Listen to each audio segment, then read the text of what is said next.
But let's talk about those first two rounds that were played between Friday the 15th and, as of the time we're recording, yesterday, Saturday the 23rd, probably a couple days ago at the time all of you are listening. But of those, 96 players who have competed so far, who has impressed you the most? All right, first of all, we got to go with a big shout out to the biggest key player that has ever graced Alexander Palace, the Alexander Palace Wasp. Putting in extra hard yards, the work done with Ross Smith, absolutely legendary. In all seriousness, somebody needs to get rid of that Wasp problem. Somebody at Alexander Palace, get your exterminators in. In terms of actual players, I have what I feel, especially considering we're going to discuss some of the international qualifiers later, I have some potentially slightly dark horse picks on this, and then some that are pretty obvious. My first one, in terms of impressed me the most, is actually Christian Kist, which I know seems bizarre given that he got knocked out by a 16-year-old. However, when he started playing Luke, their first set, they both finished with over 100-plus average. And as we know, Christian Kist has been struggling with injury and had a few really abysmal averages this year. And so I don't even know if Christian Kist thought he still had 100-plus in his locker.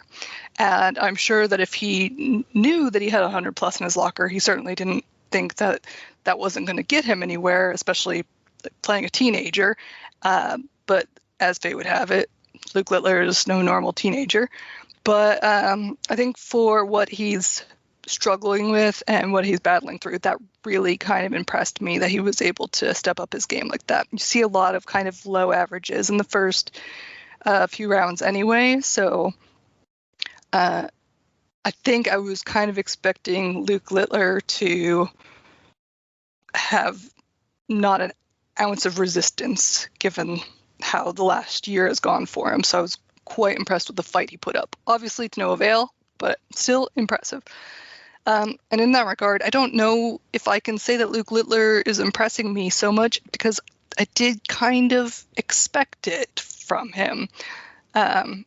It's easy for people to get caught up in his age and overblow things. We've seen it with Bo. We've seen it with Leighton Bennett. People always want to compare them to next greats. They always want them to do more and more and more.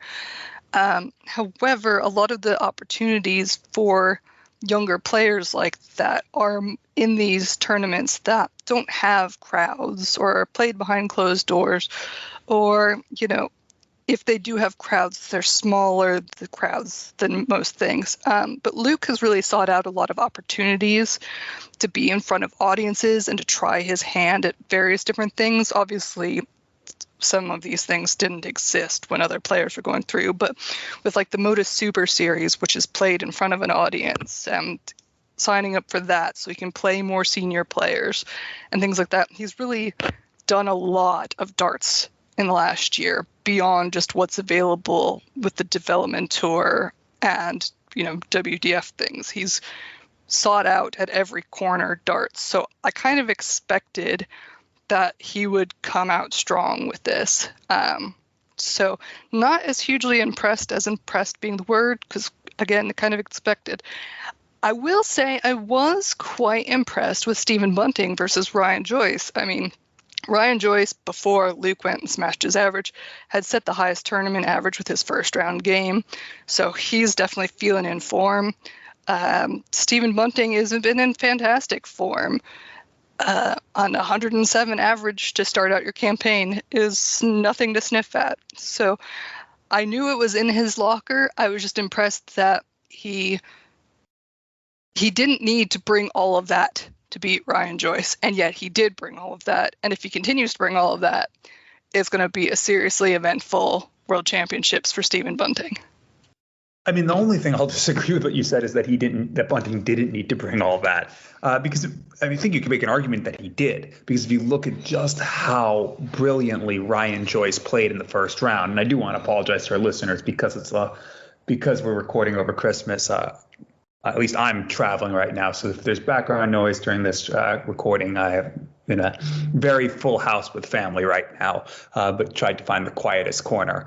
But maybe you can make the argument that he did need to play that well, because if you look at Ryan Joyce's first round match, and I actually had Ryan Joyce on my list of people to talk about, even though he went out, he averaged over 100, and he looked even better than that average against Alex Spellman. And Alex Spellman averaged in the mid-90s. And maybe we'll talk about him later when we get to talking about the international qualifiers. But Ryan Joyce just lived up to his nickname, relentless, in that match. And there was every sign that he was going to be relentless as well against Stephen Bunting, but Bunting was just even more relentless. 116 average in the first set, but 107 in the end was maybe a bit lower than it looked at times. And he just made sure that Ryan Joyce never had a chance in that match, because Ryan Joyce would have taken any chance he was given, the way he had been playing in the first round and still was playing in that in the second round, and has been playing for the past few months. Bunting, I mean, it's early days. It's one round. It was 9 legs that he had to win, but he looked every bit like a contender to win the world title. And that should not be surprising if you've watched him this year. The question is, will he maintain that as we get into longer form matches? And that's really the only question mark. But Stephen Bunting looks like he can become a world champion again, first time in the PDC, the way he's playing. He was impressive, but it wasn't surprising. A few other players that I want to mention. Chris Dobie, a very good win over Willie O'Connor that looked like the Willie O'Connor of 12, 15 months ago, when I thought that he was ready to break through and move into the top 32. Didn't happen this year for Willie O'Connor, specifically in the first half of the year, where he struggled to get results. But he played well, but he never really had much of a chance against Dobie, even though it went all the way to the 5th set, because Dobie just always was hitting at the right time in that match. I think we should mention Luke Littler. I know you weren't surprised. I wouldn't say I'm surprised, but I want to talk just a little bit about him, because it's just a little ridiculous, some of the hype that has come up. He should never have been at one point the 3rd favorite for the title, at least right now. I'm not saying he can't win the world title, but we've never seen him play a best out of 7 set match, let alone best out of 13 against a Michael Van Guren, against Michael Smith and Guren Price, one of those top players. Can he maintain that? And what we saw over the course of the match against Andrew Gilding is that his performance levels will slip. And when it did slip, he struggled to get back in and to find his way back. He fell over the line in that match because Andrew Gilding just fell. Andrew Gilding could not hit a double. And that's not to take anything away from Luke Littler. He still averaged over 90 in the end. He still played fairly well. But those last couple sets, he was struggling. And will he be able to maintain a 106 average when his opponent throws it back at him and nicks a couple sets? That's the question I have, and that's something that I have not seen an answer to yet. And he could very well go out to Matt Campbell, who is actually the next person on my list in this, because Matt Campbell, low to mid 90s both matches, really consistent, and just looks the part of a player who deserves to be in the 3rd round. Littler was impressive, but I think some of it's blown out of the water. Right now, I wouldn't even have him as one of the 10 most likely people to win the world title. And that's not to be an insult to him. It's just he's not shown me enough to think that yet. The first round, though, was brilliant. And I'll just mention a couple more names. We said we're going to come on to the international players, the international qualifiers later, but I'll mention a few of the Pro Tour qualifiers as well as the Tour Card Holder qualifiers. But Ricky Evans, 2 brilliant matches, just absolutely pummeled Nathan Aspinall, losing just 2 legs, nearly averaging a ton. Only the last couple legs dropped him below that. Ricardo Pietreczko hadn't kicked on as much as we might have thought he would since winning a Euro Tour, but he looked as good, if not better, in his first 2 matches here at Ali Pali. And then lastly, one of the Tour Card holders, Boris Kursmar.